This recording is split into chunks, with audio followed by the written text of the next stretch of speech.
You opened your phone today, and you don't know how long you scrolled. You don't remember most of what you saw. You know you should put it down. You can't. That feeling has a cause. It's not your willpower. It's not your dopamine. It's not your discipline. It's a soup bowl experiment from 2005. In 2005, a researcher at Cornell did an experiment. He invited people to lunch. He gave them bowls of soup. He told them to eat until they were full. What the people did not know was that some of the bowls were rigged. A tube ran up through the bottom of the table and refilled the bowl, slowly, while they ate. They could never see the bottom. The people eating from the bottomless bowls ate 73% more soup than the people eating from normal bowls. Some of them ate almost a liter. They didn't notice. They didn't feel sicker. When researchers asked them afterward how much they'd eaten, they guessed about the same as everyone else. The thing that stopped people from overeating wasn't fullness. It wasn't willpower. It was the bottom of the bowl. When the bottom disappeared, the off switch disappeared with it. Remember this experiment, because right now, you are eating from the bowl. Why can't you stop scrolling? You've probably heard the dopamine explanation: reward loops, variable schedules, slot machines in your pocket. That's a real piece of what's happening, but it's a small piece. The chemistry is downstream of something bigger. The actual story is about architecture. It's about the machine, not the brain. Doom scrolling isn't just happening inside your head, it's being engineered around you, in real time, by some of the most expensive software ever written. And by the way, you are likely watching this while scrolling. The irony isn't lost on me.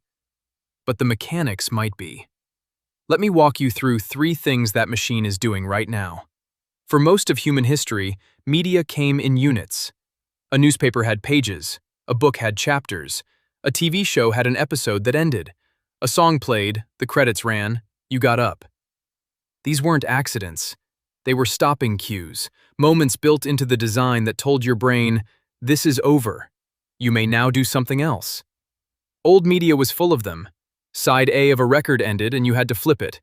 The film reel ran out. The newspaper ran out of pages.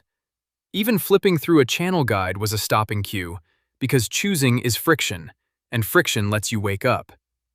In 2006, a designer at Facebook removed the most important stopping cue in human history. He invented the infinite scroll. There is no page 2. There is no episode ending. There is no bottom of the bowl. You don't stop scrolling because you've decided to stop. You stop scrolling when an external thing interrupts you. A notification, a person walking in, your battery dying. If nothing interrupts you, you do not stop, because the architecture has removed the moment where stopping is a choice. Researchers have a name for the state your brain enters during long, uninterrupted scrolling. They call it a dissociative state. It's the same neurological signature as highway hypnosis, the thing that happens when you drive for 2 hours and don't remember any of it. You weren't asleep. You weren't awake either. You were somewhere in between, and the road kept going. Here is the second thing happening: predictive friction. Algorithmic anticipation operating in real time on you, personally. While you're scrolling, the app is measuring you. Not just what you click, what you don't click. How long your thumb hovers. How long you pause on a video before swiping. How long you stay on something disturbing versus something pleasant. And then it learns something most people don't know about themselves. It builds what engineers call a stress response profile. Negative content holds you longer. A cute puppy video? You watch 6 seconds and move on. A car crash video? You watch 14 seconds. A video of someone being publicly humiliated? 22 seconds. A video about a war crime? You stop scrolling entirely. Your thumb freezes. The algorithm sees this. It does not care that you're miserable. It only cares about a metric called dwell time, and your misery is dwelling beautifully. Negative emotions have a longer decay rate. They don't fade fast. They keep you alert. They keep you on the app. So the system shows you more.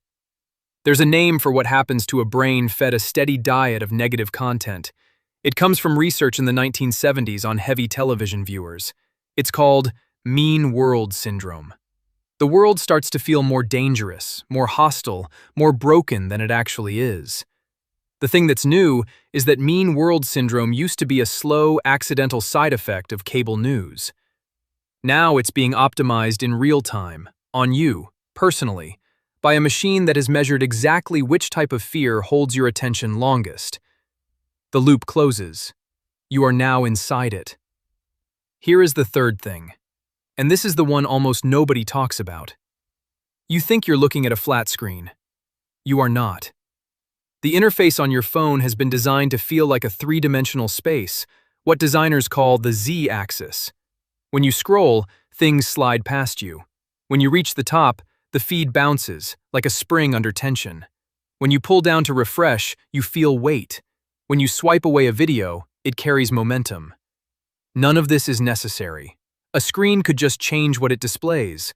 But the designers added something called skeuomorphic motion, physics simulations layered onto a 2D plane to make your motor cortex believe it's interacting with a real, physical object.